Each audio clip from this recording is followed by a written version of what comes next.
할렐루야. 아멘. 감사합니다. 오늘 교회 오는데 햇살이 따사로웠습니다. 어제 그제 비도 좀 오고 해서 이번 주일에는 날씨가 어떨까? 날씨가 따사롭더라고요. 햇볕이 따갑습니다. 여름이 된 것 같은 느낌입니다. 그 따사로운 햇빛, 그 햇빛을 뚫고 이렇게 교회까지 와주신 여러분들 정말 잘하셨습니다. 하나님께서 기뻐하실 줄로 믿습니다. 원래 미션을 줘도 쉬운 미션을 수행했을 때 보상이 클 수가 없죠. 아주 위험하고 어려운 미션을 수행했을 때 큰 보상과 칭찬이 따라오는 것입니다. 어찌 보면 믿음이 약한 자들에게는 주일날 낮 11시에 교회 오는 것이 큰 미션, 매우 어려운 미션처럼 느껴질지도 모르겠습니다. 그러나 이제 우리 성숙한 신앙인들은 그게 어려운 미션이 되면 조금 곤란합니다. 그보다 조금 더 어려운 미션도 감당할 수 있는, 그래서 더 큰 주님의 칭찬과 축복도 받을 수 있는 저와 여러분들이 꼭 되기를 예수님 이름으로 간절히 축원합니다. 제가 중학생 때로 기억합니다. 제가 중학생 때 뭐가 유행이었냐면요, 양말이 유행했습니다. 하얀색 양말, 그리고 그 양말 겉부분은 요즘 우리들이 쓰는 수건과 비슷했습니다. 그래서 흔히 수건 양말이라고 불렀습니다. 수건 양말도 나중에는 다양한 색깔이 나왔는데 처음부터 흰색이 인기였습니다. 그 양말은 사실 흰색이기 때문에 금방 때가 타고 잘 빨아도 깨끗해지지 않습니다. 그런데 어떻게 된 일인지 너도나도 그 양말을 신는 겁니다. 그러다 보니 안 신을 재간이 없습니다. 그것도 정품, 아주 품질이 좋은 양말이 있고 조금 시장에서 돌아다니는 싸구려 양말이 있습니다. 싸구려 양말은 또 특징이 있죠. 빨리 헤어지고 이 발목 부분의 고무가 빨리 망가져서 늘어집니다. 어쨌든 그게 유행이던 때가 있어요. 고등학생 되니까 아무도 그 양말을 신지 않습니다. 바지도 마찬가지입니다. 바지가요, 점점점 통이 좁은 바지가 유행이었어요. 백바지라고 그때 그렇게 불렀던 것 같습니다. 그러더니 조금 있으니까 멋을 좀 부린다는 녀석들이 나팔바지를 입기 시작합니다. 나팔바지는 무릎까지는 백바지 같이 내려오다가 무릎부터 다시 통이 넓어지는 바지, 그런 걸 나팔바지라고 합니다.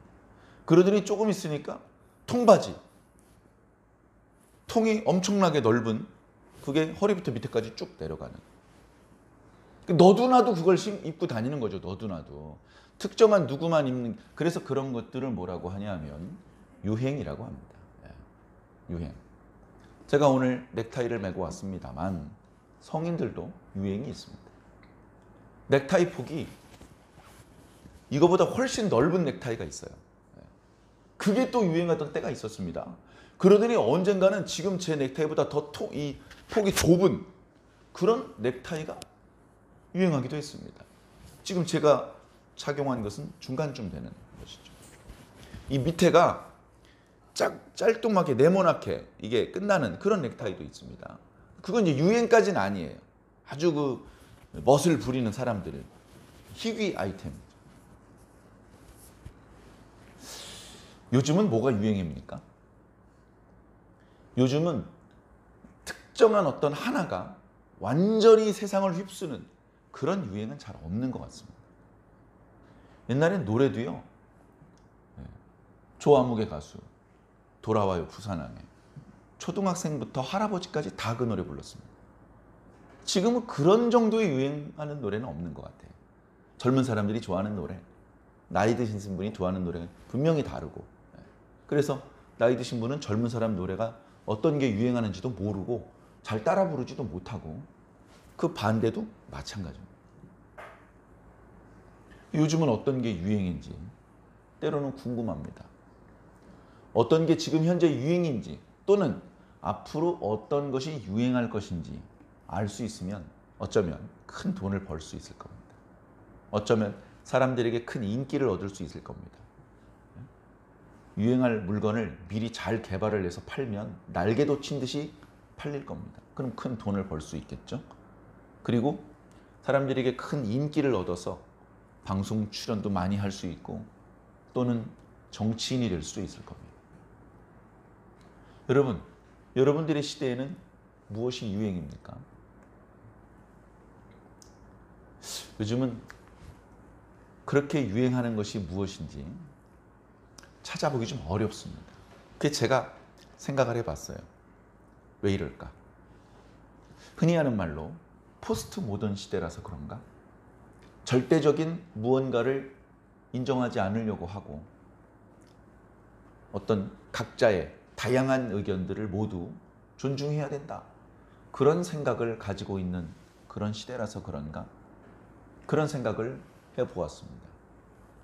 80년대, 대한민국 80년대에는 교회가 유행이었습니다. 거의 전 인구의 절반 정도가 교회를 다녔습니다. 그냥 신학교를 졸업을 해서 교회 간판을 걸면 거기가 잘 꾸며진 예배당이 아니고 뭐 지하 주차장 같은 곳에다가 간판을 걸어도 사람들이 왔습니다. 목사님이 아니고 전도사님이라도 그 교회에 사람들이 찾아왔습니다. 대형 교회는 어마어마하게 부흥을 했습니다. 전 세계 대형 교회 1, 2, 3, 4, 5, 6, 7, 8, 9, 10 등이 대한민국에 있었습니다. 그리고 작은 교회도 많이 생겨났고 그렇게 생겨난 교회가 힘들어서 문 닫는 경우는 별로 없었습니다. 그러면 조금 과장인 것 같습니다만 교회가 유행인 시대인 것이죠. 안타까운 것은 최소한 지금은 교회가 유행인 건 아닌 것 같습니다. 조금 다른 말씀을 드려보겠습니다. 제가 어저께 경기도 안산시에 올라가서 제가 소속되어 활동하고 있는 카르포스 총회신학연구원에 강의가 있어서 올라갔습니다. 학장님을 만나 뵙고 또 학생들을 만났습니다. 공부도 하고 함께 식사하거나 이렇게 친교의 시간도 잠깐 가졌습니다. 그 친교의 시간에 학장님과 다른 학생들과 대화 중에 그런 대화가 나왔습니다. 요즘 큰 교회들이 문제다. 어떤 문제가 있느냐? 너무 축복 설교만 한다. 너무 축복 설교만 한다는 거예요. 그럼 성경에 하나님께서 백성들을 축복하는 내용이 없느냐? 있습니다. 많이 있습니다. 문제는 뭐죠? 하나님께서 축복만 하신 것은 아닙니다. 경고도 하셨고 책망도 하셨고 그런데 경고, 책망 이런 내용은 5년, 10년을 기다려도 설교 안 해요. 교회 가면 축복 설교만 한다는 겁니다. 큰 교회일수록 그렇다는 겁니다. 그래서 그 축복이 해당되는 말씀이 성경 말씀이 아닌 것은 아니지만 뭔가 하나님의 말씀을 균형 있게 영양으로 말하면 영양의 균형이 맞아야 건강하지 않습니까? 하나님의 말씀도 편식하지 않고 골고루 주신 말씀을 다 그렇게 영의 양식으로 섭취해야 되는데 너무 편식이 심하다는 것이죠. 자, 우리 육체가 편식을 하면 어떻게 됩니까? 단백질을 먹지 않고 탄수화물만 먹는다고 생각해 보십시오. 우리 신체가 균형 있게 발달할 수 있을까요? 키가 크고 또 근육이 붙는데 필요한 영양소가 있는데 탄수화물로 그 모든 것들이 다 해결되지 않는단 말이죠. 그러면 비만이 올 수도 있고 고혈압이 올 수도 있지 않겠습니까? 마찬가지로 하나님의 말씀도 그 말씀이 분명히 성경 말씀이지만 너무 한 부분에 편중되어서 편식을 한다면 건강한 사고방식을 가진 그런 신앙인을 만들어낼 수 있을까요? 걱정스럽다는 것입니다. 걱정스러움. 예를 들면 축복 설교를 자꾸 하면 성도들이 자연스럽게 기복 신앙인이 됩니다. 복만 바라는 신앙인이 되는 거죠. 복만 바라는. 그러면 성경에 복을 바라지 말라고 하셨나? 아니요. 복을 구해야 됩니다. 하나님 우리에게 복을 주시옵소서 기도해야 됩니다. 그런데 우리가 복 구하는 기도만 하냐고요. 감사 기도도 해야 되고 회개 기도도 해야 되고 우리의 소원도 구할 게 많잖아요. 그런데 그런 건 안 하고 그냥 복을 달라는 기도만 하는 겁니다. 정상적인 건강한 모습이라고 보기 어렵죠. 사랑하는 성도 여러분, 제가 누가 미워서 누군가를 또 비난하려는 말을 하려는 것은 아닙니다. 그러나 무엇이 정도인지는 한 번쯤 생각해 볼 필요가 있어서 이런 말씀을 드립니다. 그래 대화 중에 저도 이야기를 했습니다. 목사님 전 반대예요. 저는 축복 설교 많이 안 하는 것 같아요. 그래 어떤 지인이 그러니까 우리 교회 등록 교인이 아니고 저를 알고 있는 분이 유튜브로 제 설교를 듣더니 조심스럽게 이런 얘기를 하더라고요. 목사님 설교가 참 좋은데 그런데 조금 아쉬운 것은 목사님 설교는 뭔가 좀 이렇게 책망하는 설교 같습니다. 그래서 분명히 그게 맞는 말이긴 한데 듣는 분이 좀 부담스러울 수 있을 것 같습니다. 그러니 책망도 하시지만 이 현실 속에 힘들어하는 성도들을 위로하는 말씀도 좀 해주시면 어떨까요? 너무 고마웠어요. 그 말을 들을 때. 그래서 그런가? 맞아. 하나님께서 이 집사님을 통해서 나한테 뭔가 좀 깨닫게 해주시는구나. 참 감사하다. 그런 걸 느꼈거든요.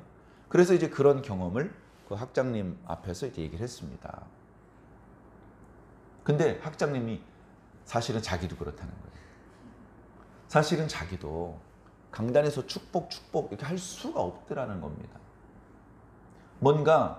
사실은 뭔가 영적으로 각성이 되어서 우리 주변을 보잖아요. 우리 주변이라는 거 하는 것은 이 세상이 될 수도 있고 그 다음에 한국 교회 현실이 될 수도 있고 그런 것들을 보면 분노가 올라오지 않을 수가 없다는 겁니다.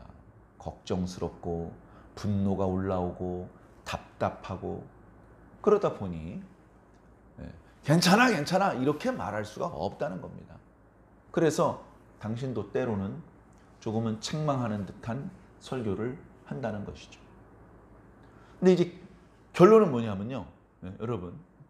여러분도 뭐 충분히 공감할 수 있을 겁니다. 책망하는 듯한 설교를 많이 하는 교회는 성도들이 적어요. 그리고 칭찬하고 위로하고 축복하고 용서하는 교회 성도는 많습니다. 오늘날만 그럴까요? 예레미야 시대에도 그랬고요. 이사야 선지자의 시대도 그랬습니다. 이사야 선지자가 거짓 선지자입니까? 아니죠. 근데 왜 대나무 톱에 썰려서 죽어야 됐죠? 예레미야 선지자가 거짓 선지자입니까? 근데 왜 자꾸 우물에 빠져야 되죠? 그래서 저는 돌에 맞더라도 대나무 톱이 아니라 쇠톱에 썰려 죽더라도 이 시대를 향한 하나님의 심정을 토할 수밖에 없습니다. 그런데 마음에 걸리는 게 있습니다. 우리 교회의 부흥을 위해서 저보다도 더 간절히 눈물을 글썽글썽하면서 기도하는 가족들이 있습니다. 그래서 그분들에게 너무나 미안하고 고마우면서도 미안한 것이죠. 아이고, 그럼요. 목사님 사정을 모르는 바 아닙니다. 저도 목사님을 위해서 기도하겠습니다. 그렇게 이제 훈훈하게 대화는 마무리가 되었는데, 자, 요즘은요, 교회에서 어떤 설교를 하는 것이 유행일까요? 축복 설교가 유행입니다. 교회를 부흥시키려면, 성도들을 만족시키려면, 성도들의 지갑을 열려면, 성도들에게 인정받고 칭찬받고 존경받으려면 축복의 설교를 해야 됩니다. 잘못한 성도가 있으면 용서해 줘야 됩니다. 고통당하는 성도가 있으면 격려해 줘야 됩니다. 희망의 메시지를 전해줘야 됩니다. 심판. 죄인들이 제일 싫어하는 단어가요. 진노입니다. 진노. 하나님께서 진노하고 계십니다. 어린 양께서 지금 진노하고 계십니다. 이런 설교 듣기 싫어요. 네. 여러분, 교회 의인들이 옵니까? 여러분, 건강한 사람이 의사가 뭐가 필요합니까? 아프니까 의사가 필요한 거죠? 교회는 죄인이 모이는 곳입니다. 그런 죄인에다 대고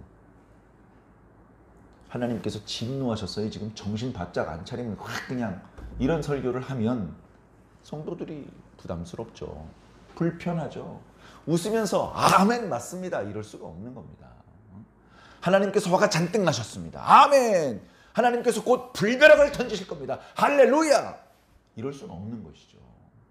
아무리 30년, 40년을 신실하게 신앙했던 성도도 하나님께서 화가 많이 나셨다고 하면 아이고 하나님 이렇게 움츠러들 수밖에 없는 것 아니겠습니까? 그러니 경건하지 못한 죄인들, 아직 성화되지 못한 우리 평범한 성도들은 얼마나 그 말씀이 부담스럽겠습니까? 그런데 이게 또 양극화가 되는 것 같아요. 양극화. 축복 설교를 하는 교회는 이제 좀 책망의 설교도 하고 좀 이렇게 좀 일깨우는 설교도 해야 되는, 계속 축복 설교만 하고, 책망의 설교를 하는 교회는 이제 좀 위로도 해주고 격려해 줘야 되는데 계속 또 책망의 설교를 하게 되는 것 같습니다. 그래 제가 이 말씀을 드리고 싶습니다. 저도 제가 책망의 설교를 좀 많이 하는 것 같은 느낌이 좀 들어서 솔직히 그 부분을 인정합니다. 그런데 제가 교회를 다니면서 깨달은 건데요. 책망을 들었다고 너무 주눅들면 안 될 것 같아요. 왜 그런 생각을 했냐면, 자, 뭔가 지금 목사님이 아니면 이제 그 무슨 부서 모임을 할 때 그 부장님이 모임을 주재하다 책망할 수 있잖아요. 일이 잘 안 되면 책망할 수도 있는 거죠. 책망을 할 때 책망을 들어야 될 사람이 그 자리에 없더라고요. 무슨 말씀인지 아시겠죠? 문제를 일으킨 사람, 불성실한 사람, 그 사람은 그 자리에도 없어. 그러니까 내가 책망을 듣고 있다는 얘기는 정말 감사한 일이에요. 나는 책망을 안 들어도 되는 사람이라는 뜻입니다. 정말 책망을 들어야 되는 사람은 항상 그런 건 아니지만 거의 대부분 그 자리에 없습니다. 그러니 책망의 말씀을 들었을 때 이거 나한테 하시는 말씀인가? 오해하지 마십시오. 물론 강단에서 주시는 말씀은 1차적으로 이건 나한테 주시는 말씀이야 이렇게 받아야 됩니다. 책망의 말씀을 주실 때 잘 분별해야죠. 눈꽃만큼이라도 자신한테 모자람이 있다면 가다듬어서 더 온전하게 가다듬어야죠. 그러나 정말 책망을 들어야 될 사람은 내가 아닐 수 있다. 그러니 하나님께서 나에 대해서 화가 나셨고 하나님께서 나를 미워하시고 이건 아니라는 것, 그것을 좀 이해해 주시기 바랍니다. 그러니까 축복의 말씀도 가려서 들어야 되고 책망의 말씀도 가려서 들어야 돼요. 축복의 말씀이 선포되었을 때 그게 다 내 거라고 착각을 합니다. 공로도 없으면서 자신은 고난을 인내한 적도 없으면서 고난을 인내한 사람에게 주시는 축복과 위로의 말씀이 자기 건 줄 알아요. 잘 생각해 봐야 됩니다. 말씀은요, 주인이 있어요. 말씀은 그 말씀을 들어야 될 사람, 그 말씀이 이루어져야 되는 사람에게 찾아갑니다. 그 사람에게 그 말씀이 기어이 전달이 돼요. 그리고 나서 이루어집니다. 그런데 그 과정에서, 말씀이 전달되는 과정에서 중간에서 소식을 들은 사람이 그게 자기에게 오는 거라고 오해를 해서는 안 되는 것이죠. 그러니까 이것도 마찬가지입니다. 이것도 어떻게 보면 양극화라고 볼 수 있는데요. 자꾸 오해하는 사람은 계속 오해를 해요. 자기가 책망을 듣는 게 아닌데 책망의 말씀을 하시면 마음 상이고, 축복의 말씀을 하시면 자기가 축복의 대상자가 아닌데 막 기분이 좋아가지고, 이쪽도 저쪽도 바람직하지 않습니다. 영적으로 깨어 계시기를 바랍니다. 저는 개인적으로 이렇게 생각합니다.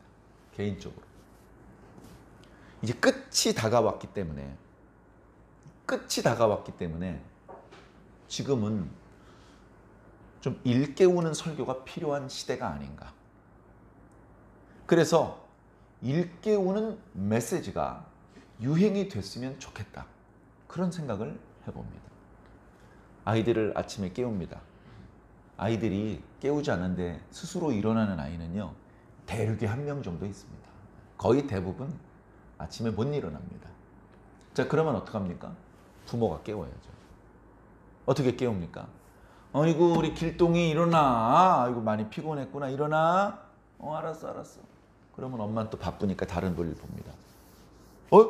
아직도 안 일어난 것 같네? 가보면 또 자고 있어요. 그러면 두 번째는 이 톤이 약간 부드럽지 않은. 일어나라고 했지. 빨리 안 일어나? 일어난다니까. 일어나라. 그리고 또 볼일 봅니다. 안 일어났어요. 그 다음부터는 말로 안 합니다. 일단 입으로 확 잡아당깁니다.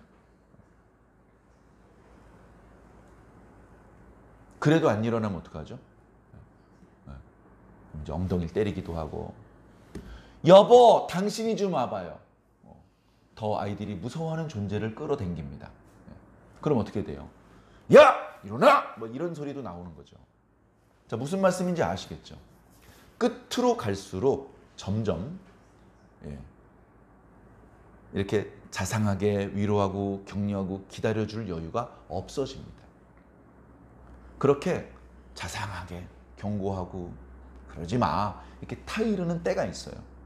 그 때를 지나가면 왜 야단치세요? 타이르지 않고, 이렇게 요구하면 안 되는 더 급박한 상황도 찾아올 수 있다는 겁니다. 기도하세요. 이렇게 말할 때 기도 안 하면 야, 기도해! 이렇게 말하게 된다는 것입니다. 그럼 어때요? 들었을 때 언성도 높이고 약간 반말 같기도 하고 기분이 안 좋죠? 기분 나쁘다고 투덜거리지 마시고 자상하게 말할 때 움직이시기 바랍니다. 평생 듣기 싫은 소리를 안 듣는 사람은 빨리 움직이는 사람이에요. 빨리. 아침에 일어나라고 할 때 빨리 일어나면요, 절대 야단 안 맞습니다. 절대. 뭐든지 마찬가지예요. 과제를 제출하는 기한이 있어요. 그러면 그 기한 내에 제출하는 학생도 있지만 꼭 보면 넘기는 학생. 교수님 일주일만 시간을 더 주세요. 그런 학생이 있어요. 제가 학교 다녀보니까 대학원생 박사과정에도 그런 수가 있습니다. 교수님 은혜를 베풀어 주세요. 3일만 말미를 더 주세요. 그러면 시간을 줘요. 물론 이제 학교에서 정한 성적을 내 가지고 이제 넘겨줘야 되는 마감 날짜가 있고, 그거를 넘길 수는 없지만 시간을 더 줍니다. 한밤중에 막 이메일이 날아오면 밤중에 일어나서 그거 보고 성적을 주시는 그런 이제 교수님도 있는데, 자, 그렇게 되면 어떻게 돼요? 처음에 약속한 시간보다 늦어졌기 때문에 내용이 우수해도 점수를 많이 줄 수가 없겠죠. 여러분, 그래서 지금이 어떤 때인지를 분별하는 것은 매우 중요합니다. 상황 파악을 잘해야 돼. 상황 파악을. 지금이 이불을 한 번 더 머리까지 이렇게 뒤집어 써도 되는 타이밍인지, 그랬다가는 불벼락이 떨어지는 타이밍인지 상황 파악을 정확히 해야 되는 것이죠. 지금 허리끈 풀어놓고 다리 벌리고 좀 편안하게 쉬어도 되는 시간인지, 아니면 딱 바짝 기합 들어서 좀 불편하지만 나를 세우고 눈치를 봐야 되는 타이밍인지 그걸 봐야 되는 것입니다. 그걸 잘 보면 눈치 있는 사람, 실수 안 하는 사람, 그런 사람으로 인정받을 수 있겠지만, 그걸 못하면 눈치 없는 녀석, 상황 파악이 안 되는 어리석은 녀석, 실수하는 녀석, 이렇게 평가를 받을 수도 있다는 것입니다. 영적으로도 마찬가지입니다. 2025년입니다. 벌써 6월달 중반에 되었습니다. 지금 우리는 어떤 분위기죠? 여름이 다가옵니다. 날씨가 더워지고 있어요. 이런 거 말고 우리를 둘러싼 영적인 분위기는 어떤 분위기냐 이거죠. 우리가 맨날 싸우지만은 않습니다.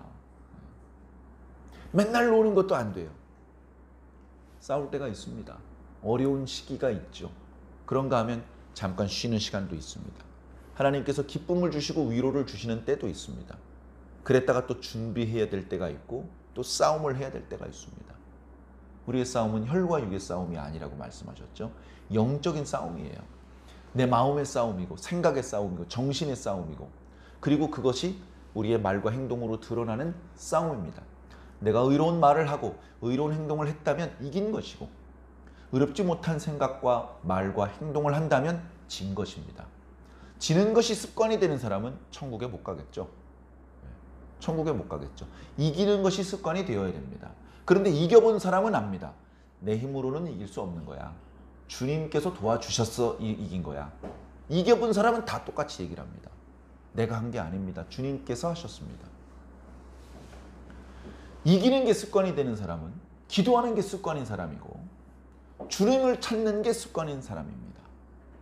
이게 습관이기 때문에 주님을 찾을 만한 심각한 일이 있을 때만 찾는 게 아니고 별로 주님을 찾을 정도의 일이 아닌 것 같은 상황에도 주님을 찾습니다. 왜? 습관이 들었으니까. 별것 아닌데도 주님부터 찾는 거예요. 왜? 습관이 들었으니까. 기도가 습관인 사람, 주님을 찾는 것이 습관인 사람은 이기는 게 습관이 될 겁니다. 복 받는 게, 칭찬받는 게 습관이 될 것입니다. 우리가 그렇게 듣고 싶어하는 그 칭찬, 우리가 그렇게 받고 싶어하는 그 축복은 이기는 자가 받는 거예요. 이기는 자가 다 가져가는 겁니다. 지는 자의 몫은 없습니다. 여러분, 전쟁을 해서 전리품이 있는데 죽은 사람 몫도 있나요? 죽은 사람이 그 금땡이, 그 옷, 그 음식 어떻게 할 겁니까? 아무것도 못해요. 이긴 사람이 다 갖다 쓰는 겁니다. 영적인 축복도 마찬가지입니다. 그래, 일단 살고 봐야 되고 일단 이기고 봐야 됩니다. 일단 이기고 봐야 됩니다. 세상에서는 승자 독식은 너무 가혹하다. 승자가 많이 가져가는 건 맞지만 패한 자에게도 다시 재기할 수 있는 정도의 기회는 줘야 된다. 그것이 올바르다. 그렇게 생각을 합니다. 저도 공감을 합니다. 그러나 영적으로는 그게 안 통해요. 영적으로는 그게 안 통합니다. 모든 것은 이긴 자의 것입니다. 이긴 자가 천국에 가는 겁니다. 우리는 어떤 입장입니까? 지금 이기는 게 습관입니까? 지는 게 습관입니까? 이겼는지 졌는지도 모르는 분도 있습니까? 그럴 수 있어요. 옆에서 가르쳐줘요. 네가 진 거야. 이렇게 가르쳐줘야 안다면 이건 문제가 있는 것입니다. 보통 그렇게 가르쳐주면 별로 안 좋아합니다. 스스로 알아야 돼. 스스로. 야, 네가 진 거야. 그러면 기분 나쁘죠. 네가 이긴 거야. 그러면 그런 소리 하지 마. 교만해지니까. 옆에서 가르쳐주는 건 별로 좋은 게 아닌 것 같아요. 스스로 알아야 됩니다. 스스로.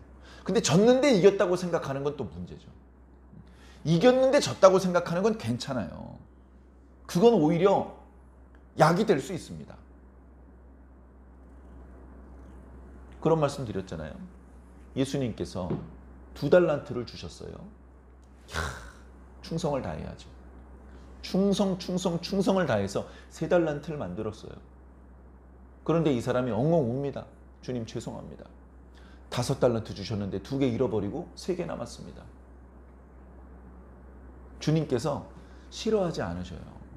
멍청하다고 손가락질하지 않으셔요. 야, 빨리 5달란트 채워줘. 이렇게 해주시는 것이죠. 오히려 이겼는데 졌다. 완벽하게 이긴 건 아닌 것 같다. 이렇게 생각하는 것은 약이 될 수 있는데 졌는데 이겼다고 생각하는 게 큰 문제입니다. 사랑하는 성도 여러분, 주님 안에서 주님과 함께 영적인 전쟁에서 이기시기 바랍니다. 이기는 게 습관이 되셔야 됩니다. 자, 오늘 말씀 한번 들어볼까요? 오늘 말씀 시편 74편입니다. 그 중에서도 하반절을 오늘 본문 말씀으로 읽었습니다. 당연히 상반절과 그 내용이 연결되겠죠. 상반절 말씀은요, 참 참혹한 말씀입니다. 이 말씀을 어저께 드리면서 저는 약간 분노했었습니다. 그리고 약간 책망하는 듯한 말씀을 드렸습니다. 뭐 예를 들면 이런 것이죠. 옆에서 누가 울고 있어요. 그러면 어떻게 해야 됩니까? 건강한 사람은 100% 함께 울어줍니다. 근데 현대인들 어떻습니까? 아, 시끄러 죽겠네. 좀 나가서 울든가. 왜 여기서 울어? 짜증냅니다. 왜 그렇죠? 병들어서 그렇습니다. 현대인들은 거의 대부분 병들었습니다. 거의 대부분 병들어서 병든 게 정상인 것처럼 보입니다. 그래서 제가 책망을 한 겁니다. 옆에서 좀 울고 있는데 웃음이 나옵니까? 지금 아파서 죽어가고 있는데 밥 먹으러 갈 생각이 납니까?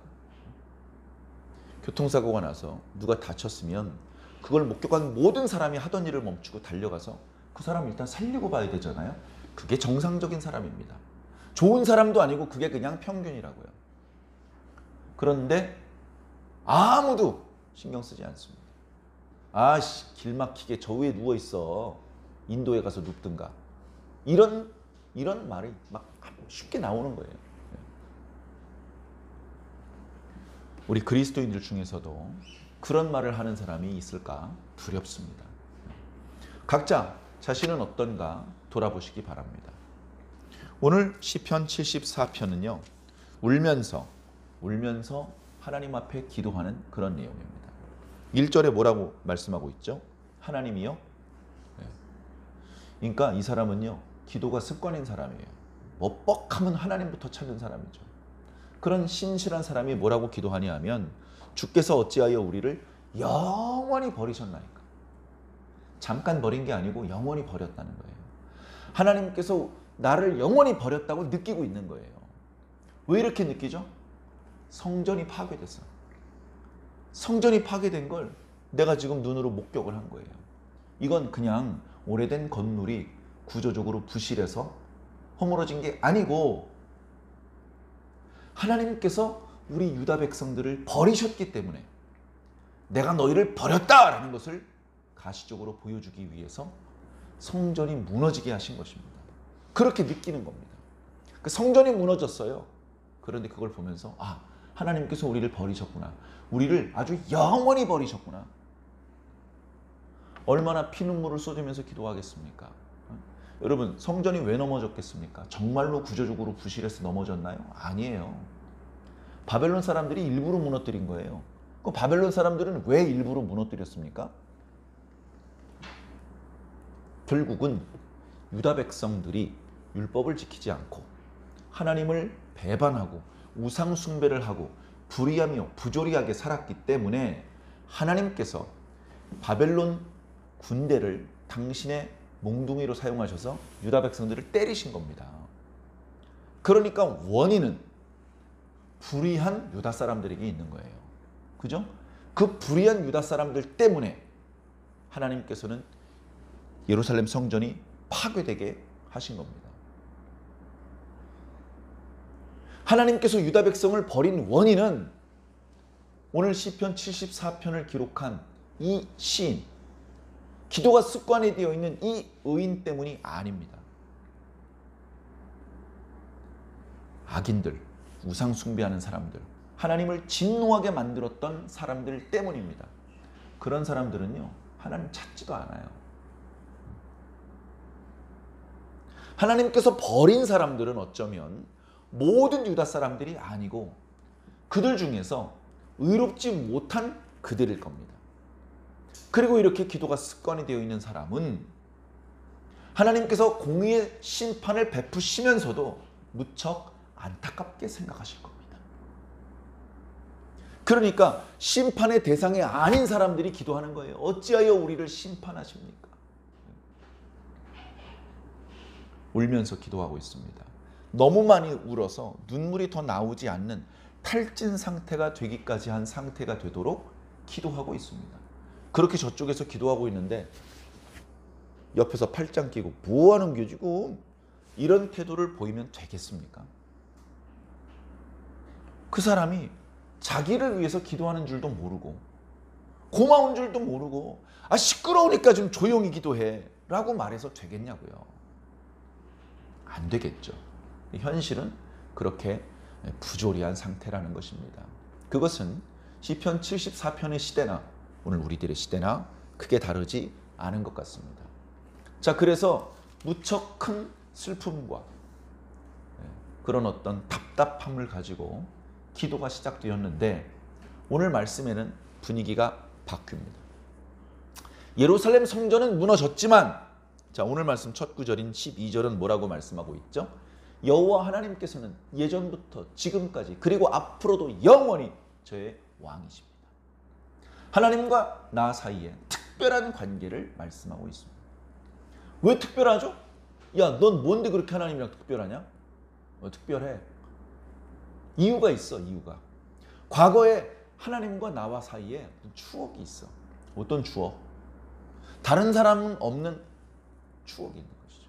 그것은 바로 하나님께서 구원해 주신 추억입니다. 그래서 13절과 14절, 15절 시적으로 은유적으로 표현되어 있는데 결국은 출애굽 이스라엘 백성들을 구원해 주신 하나님의 그 구원을 매개로 이스라엘과 하나님은 특별한 관계로 연결되어 있습니다. 그리고 그 관계는 바로 하나님께서는 왕이시고 이스라엘 백성들은 그 왕의 백성이 된다는 것입니다.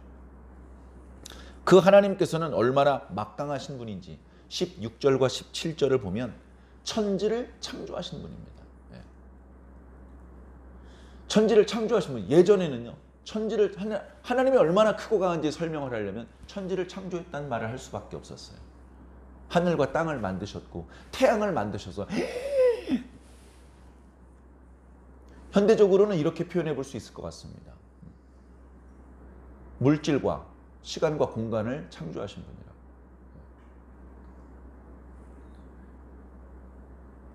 그런데 현실은 여전히 어려운 상황입니다. 그래서 18절 이하에 계속해서 탄식 또는 탄원 기도가 이어지고 있습니다. 그래서 오늘 말씀도 주여 기억하소서라고 붙여보았습니다. 18절 이하의 말씀에 보면 기억하소서, 잊지 마소서 이런 표현이 계속해서 반복되고 있습니다. 하나님께서 모를까? 하나님 기억 상실증에 걸렸나? 암기력이 떨어지셨나? 하나님이 더 잘하시죠. 그런데 기도할 때 기억하소서, 잊지 마소서 이렇게 하는 이유는 뭐죠?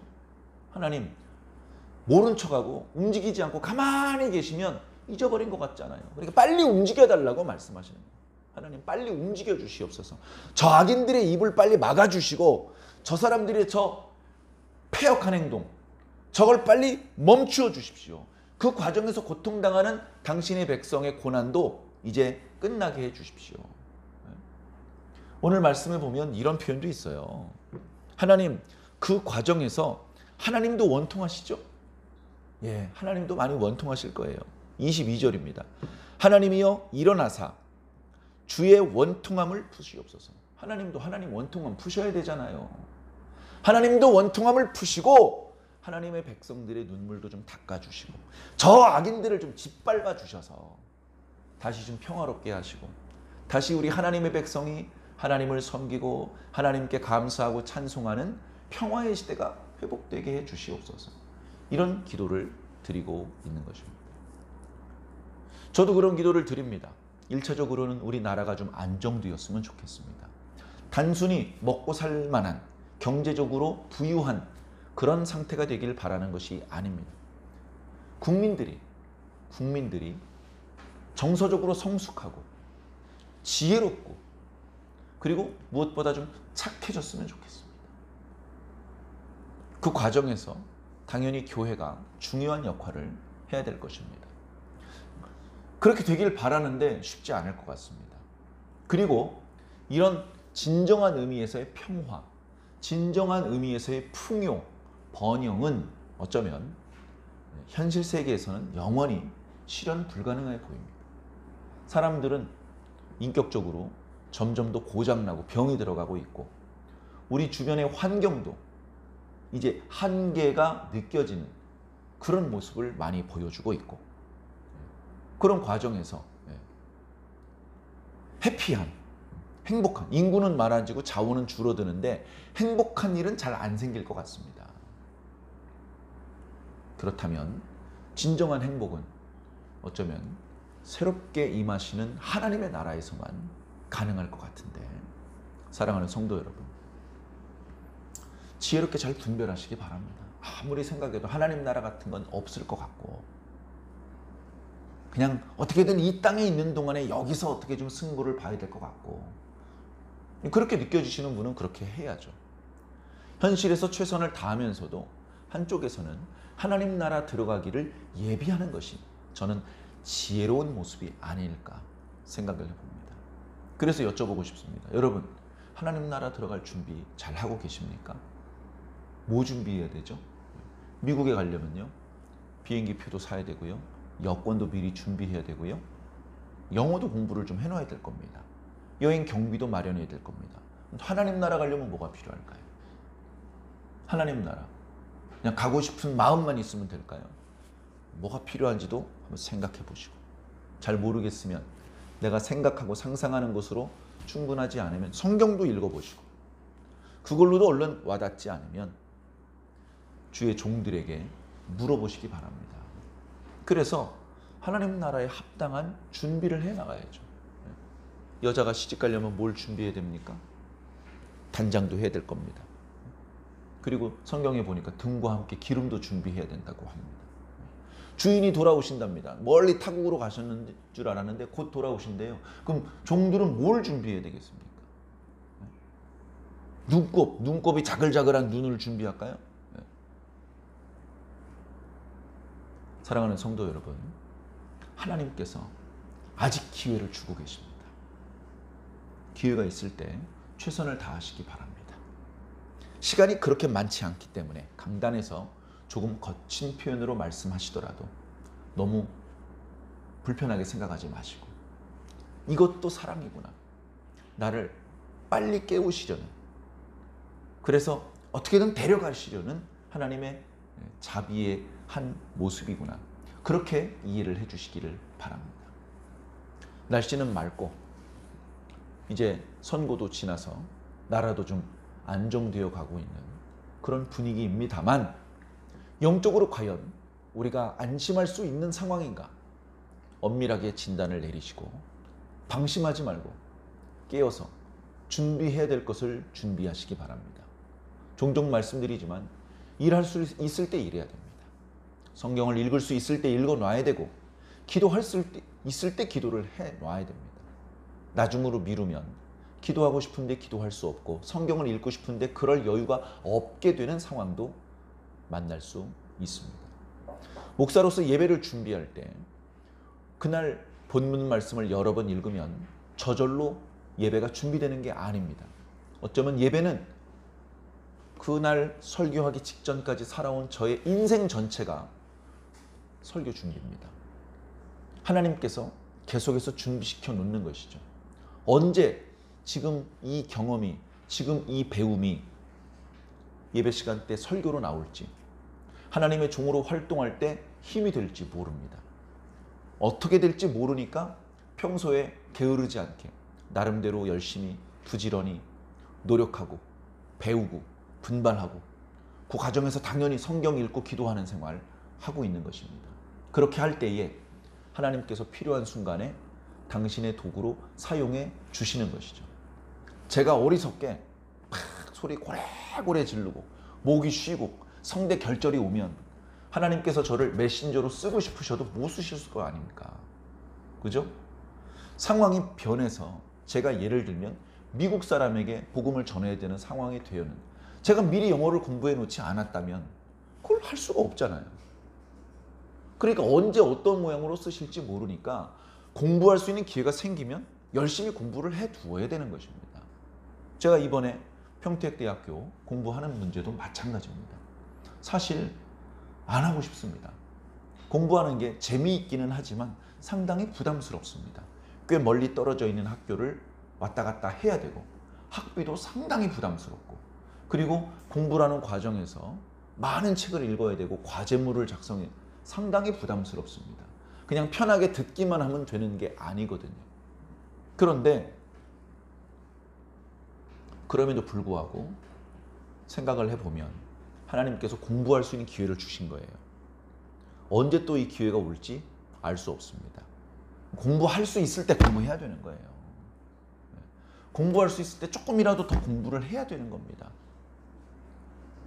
제가 일주일에 한 번씩, 물론 이번 학기는 끝났습니다만 전주대학교 가서 학생들 채플 지도를 합니다. 그러면 막 갈 때마다 설교를 하고 이러는 게 아닙니다. 오히려 직설화법으로 복음을 전하는 건 절제해야 됩니다. 간접적인 모습으로 봐.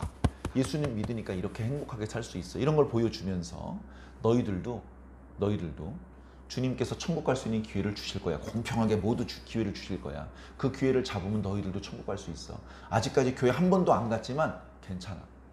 너희들에게도 주님께서 반드시 기회를 주실 거야. 그렇게 자꾸 씨를 뿌리는 거예요. 언제 그 씨가 싹이 날지, 언제 그 친구가 진짜로 교회를 갈지 아무도 몰라요. 그러나 열심히 씨를 뿌려놓는 거예요. 어떻게 될지 모르니까. 여러분도 마찬가지입니다. 하나님께서 여러분들을 어떤 모양으로 쓰실지 모릅니다. 내 나이는 80이니까 난 끝났어. 그렇게 생각하지 마시고요. 어떤 형태로든 하나님께서 우리와 함께 일하기를 원하셔요. 그러니 내가 아직 건강할 때 그 건강을 이용해서 주님을 위해서 뭔가 하십시오. 내가 아직 말할 수 있을 때, 내가 아직 의식이 또렷할 때 할 수 있는 일이 있습니다. 내가 아직 주머니에 짤랑거리는 동전이라도 있을 때 할 수 있는 일이 있습니다. 특히 젊은 사람들, 운동도 할 수 있고 노래도 부를 수 있고 책도 읽을 수 있고 할 수 있는 일이 정말 많습니다. 그 모든 걸 빠짐없이 다 할 수는 없습니다. 기도하면서 하나님께서 길을 열어주는 모양을 보아가면서 그렇게 주님의 인도를 따라 가면 주님의 쓰임을 받을 것입니다. 모두가 대통령이 될 수는 없습니다. 각자 받은 은사가 다르고 역할이 다를 겁니다. 그 역할에 충실하면 그걸로 충분합니다. 그걸로 충분히 하나님 나라 백성 될 자격이 있는 것입니다. 사랑하는 성도 여러분, 지금 현재 상황이 복잡하고 이도저도 아닌 것 같고 뭘 어찌해야 될지 좀 모르겠고 복잡하고 그렇더라도 여러분들 정신을 바짝 차리시기 바랍니다. 흐리멍텅해지시면 안 됩니다. 죽은 생선처럼 강물에 흘러 떠내려가면 안 됩니다. 정신 바짝 차리고 오히려 그 강물을 거슬러 올라갈 수 있어야 됩니다. 영적으로 꼭 그렇게 해주시기 바랍니다. 그래서 일정 시간이 지나면 때가 되었을 때, 주님 앞에 섰을 때 주님 앞에 부끄럽지 않은, 그때 정말 받고 싶은 칭찬과 축복을 받을 수 있는 저와 여러분들이 꼭 되기를 예수님 이름으로 간절히 축원합니다.